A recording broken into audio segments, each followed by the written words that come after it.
가장 그 두 의미에 대한 차이는 어떤 방향이나 이런 측면은 거진 비슷하다는 느낌을 갖겠지만 주체가 누가 되느냐에 따라서 오르다 그리고 올리다에 대한 그런 개념이다 볼 수가 있겠죠. 그래서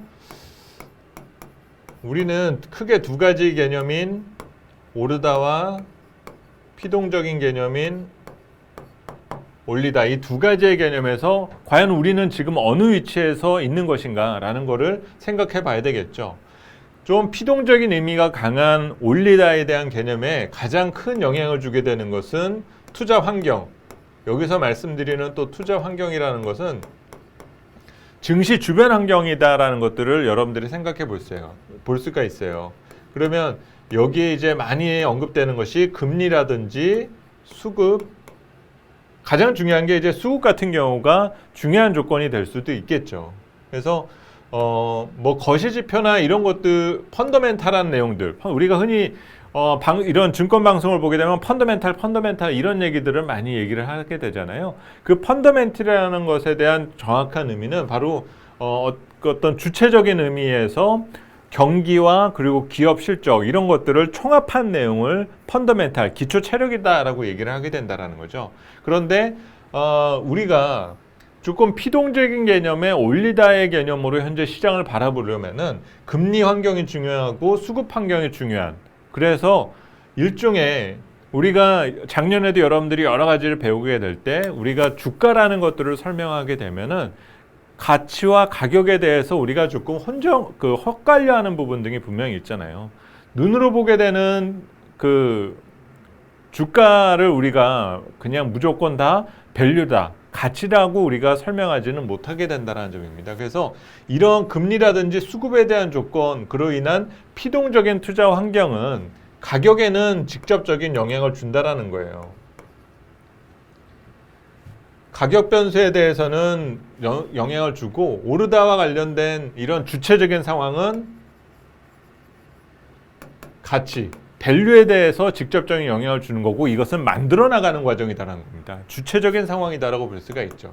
그래서 아까 말씀을 드렸었던 펀더멘탈, 여기에는 경기, 실적 이런 것들을 수반해야 된다라고 볼 수가 있습니다.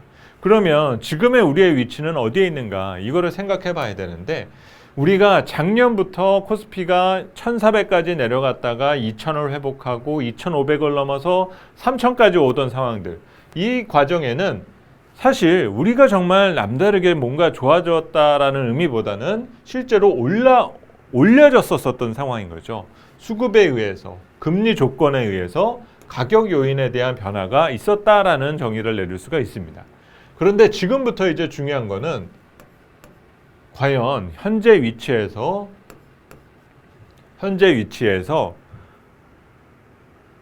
우리의 가치를 오르게 만들 수 있는, 우리 스스로 가치를 만들어낼 수 있는가, 이게 가장 중요하다고 볼 수가 있어요. 그래서 우리는 현재 이 오르다의 국면에 위치해져 있다라는 것들을 생각해 볼 수가 있습니다.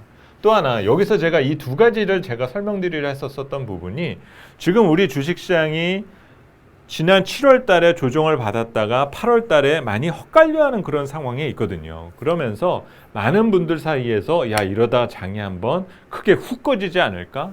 야, 어떤 대학교 교수님이 지금 자산시장의 거품은 너무 심각하다라는데, 이런 얘기들을 조금 많이 하고 계시거든요. 그런데 이 과정에 있어서 우리가 금리와 수급에만 의존해서 단순히 가격에 대한 변화만을 일으킨 상황에서 우리가 어떤 투자 환경이 변하게 된다면 이때 받는 충격은 데미지가 상당히 클 수밖에 없어요. 왜냐하면 우리가 단지 가격의 변동만 있었던 거고, 주식시장이나 뭐 이런 것들이 떠밀려서 올라갔었기 때문에, 실제적으로 떠밀려서 올라갔었던 거기 때문에 충격도 클 수밖에 없다라는 겁니다. 그런데 지금 우리가 경기가 뒷받침되고 실적이 뒷받침되는 상황이어서 밸류를 우리가 지금 만들어가고 있는 상황이지 않습니까? 그러면 이렇게 만들어가는 상황에서 일시적인 충격 요인이 나온다 하더라도 지금은 주체적인 투자자가 많은 상태에 있기 때문에 쉽게 도망치지를 않는다라는 거예요. 그래서 이 얘기는 충격이 제한된다라는 겁니다. 그래서 오늘 제가 썸네일에서 이 내용을 뽑아서 설명드리려 했었던 부분은 현재 시장관을 유지하는 데 있어서 내가 어느 영역대에서 지금 활동하고 있는가 이거를 우리가 판단하는 부분 등이 필요할 거고요. 나중에 시간이 조금 더 지나서 말 그대로 어떤 밸류의 영역을 벗어나 단순히 어떤 가격에 왜곡되는 현상 그리고 시장은 뭐 이런 것들 다 그냥 무시하고 뭐 수급에만 의존하는 그런 시장 징후들이 많아지게 된다. 그렇게 되면 데미지를 입겠죠. 근데 아직까지는 그런 시과는 거리를 두고 있다는 점입니다. 그래서 오늘 여러분들에게 말씀드리고 싶어왔던 부분은 이런 시장 영역대에 따라서 우리가 갖고 있어야 되는 마인드 이 점에 대해서 여러분들에게 설명을 드렸고요. 자, 그러면 이제 본격적으로 저희 에세이가